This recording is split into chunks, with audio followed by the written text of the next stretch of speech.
The lion and the pig, एक शेर और एक सुअर। One day a lion felt very thirsty, एक लायन को एक दिन, वन डे यानी कि एक दिन, अ लायन यानी कि एक शेर, फेल्ट यानी कि उसको महसूस हुआ या फिर उसको लगी, वेरी थर्स्टी मतलब बहुत प्यास लगी उसको, थर्स्ट यानी कि होता है प्यास, and came to a pond, और पॉन्ड यानी कि होता है तालाब, और केम यानी कि आया, कम की सेकेंड फॉर्म यहाँ पर लग गई है, तो came to a pond to drink water, क्या करने के लिए, एक तालाब में पानी पीने के लिए आया। इस पूरी लाइन का मतलब ये हो रहा है कि एक दिन एक शेर को बहुत ज़्यादा प्यास लगी और एक तालाब के पास वो पानी पीने के लिए आया। एट द सेम टाइम यानी कि एट द सेम टाइम यानी कि उसी समय, उसी समय क्या हुआ, अ पिग यानी कि एक सुअर, ऑल्सो यानी कि बी, अ सुअर also came to the same pond, उसी पॉन्ड पर, उसी तालाब पर एक सुअर आया, टू ड्रिंक वाटर पानी पीने के लिए। एट द सेम टाइम यानी कि उसी समय एक सुअर भी आया वहां पर उसी तालाब पर पानी पीने के लिए। दे स्टेयर्ड, स्टेयर का मतलब होता है घूरना, एट ईच अदर यानी कि दोनों ने एक दूसरे की तरफ घूरा। हु शुड ड्रिंक फर्स्ट यानी कि कौन पहले पानी पिएगा, हु शुड ड्रिंक फर्स्ट यानी कि ड्रिंक यानी कि पीना और फर्स्ट यानी कि पहले, तो कौन पानी पहले पिएगा, इस तरीके से उन्होंने एक दूसरे की तरफ देखा और कौन पहले पानी पिएगा, इस तरीके का उन्होंने, was the question between them यानी कि ये प्रश्न उनके बीच में था, बिटवीन यानी कि बीच में, देम यानी कि उनके, तो ये क्वेश्चन उनके बीच में था कि पानी पहले कौन पिएगा। दे स्टार्टेड यानी कि वो शुरू हो गए, क्या शुरू किया उन्होंने, दे स्टार्टेड यानी कि उन्होंने शुरू किया, फाइटिंग यानी कि लड़ना,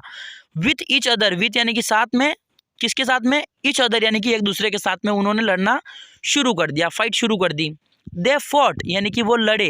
वे लड़े, दे यानी कि वे, फॉट यानी कि लड़े, हेवीली यानी कि बहुत जोरदार लड़े वो, हेवीली यानी कि बहुत जोरदार लड़े वो, एंड सून बिकेम और जल्द ही बिकेम टायर्ड यानी कि वो टायर्ड यानी कि वो ना थक जाना, तो वो जल्द ही थक गए क्योंकि वो बहुत ज़्यादा तेज़ लड़े थे, तो क्या हुआ उस कारण से वो थक गए। दे वेंट टू रेस्ट और वो आराम करने के लिए आराम करने लग गए, दे वेंट टू रेस्ट यानी कि वे आराम करने लग गए, रेस्ट लेने लग गए मतलब। एट द सेम टाइम यानी कि उसी समय, दे सा यानी कि सी की सेकेंड फॉर्म यहाँ पर यूज हुई है, दे सा यानी कि उन्होंने देखा, दे यानी कि वे और उन्होंने देखा, सा यानी कि देखा। द ईगल्स जो रहते हैं बाज को कहा जाता है, फ्लाइंग ईगरली, उत्सुकता, ईगरली का मतलब होता है उत्सुकता से, तो फ्लाइंग यानी कि उड़ रहे थे, तो कैसे उड़ रहे थे, बाज उत्सुकता से उड़ रहे थे, अबव देम यानी कि उनके ऊपर। The eagles were waiting for a dead body, अब वो जो ईगल्स थे, बाज थे, वो किस चीज़ के लिए इंतजार कर रहे थे, डेड बॉडी के लिए, मतलब कि उन बाज को लग रहा था कि इन दोनों में से ये लड़ रहे हैं तो कोई ना कोई इनमें से एक मर जाएगा और उसके बाद में हमको एक डेड बॉडी मिलेगी, तो फिर हम उसे खा लेंगे, तो वो किस लिए वेट कर रहे थे, जो बाज थे वो डेड बॉडी के लिए। अब both the king and the pig, both यानी कि दोनों, द किंग द लायन यानी कि शेर, एंड पिग यानी कि सुअर, दोनों बोथ रियलाइज्ड यानी कि उनको एहसास हुआ उस चीज का, दैट क्या एहसास हुआ, दैट यानी कि इफ दे फॉट अगर वे लड़े, विथ ईच अदर एक दूसरे से, अगर वे एक दूसरे से लड़े दोनों, वन ऑफ देम यानी कि उनमें से एक वुड डाई, सर्टनली यानी कि निश्चित ही उन दोनों में से एक मारा जाएगा, मर जाएगा। एंड दे रियलाइज्ड और उनको एहसास हुआ, देयर मिस्टेक, उन्हें अपनी गलती का एहसास हुआ। They said to each other, they said यानी कि उन्होंने कहा, टू ईच अदर यानी कि एक दूसरे से,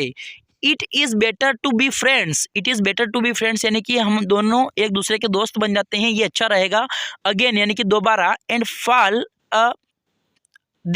अ प्रे टू द ईगल्स यानी कि किस चीज से,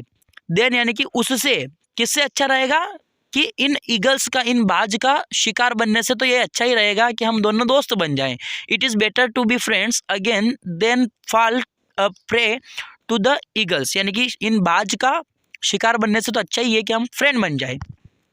देन फिर दे बिकेम फ्रेंड्स, वो दोस्त बन गए, अगेन फॉर एवर यानी कि वो फिर से फ्रेंड्स बन गए, फॉर एवर यानी कि हमेशा के लिए वो दोस्त बन गए। Challenge fights are always dangerous, challenge जो रहता है, चुनौती, फाइट्स यानी कि लड़ाई, आर ऑलवेज डेंजरस, हमेशा खतरनाक रहती हैं। दे रियलाइज्ड, उन दोनों को एहसास हुआ, the truth at the last, मतलब कि उन्हें सत्य का एहसास हुआ कि जो लड़ाई रहती है और जो चुनौतियाँ रहती है एक दूसरे को जो देते हैं लोग, वो हमेशा डेंजरस रहती हैं, वो हमेशा खतरनाक ही रहती हैं, वो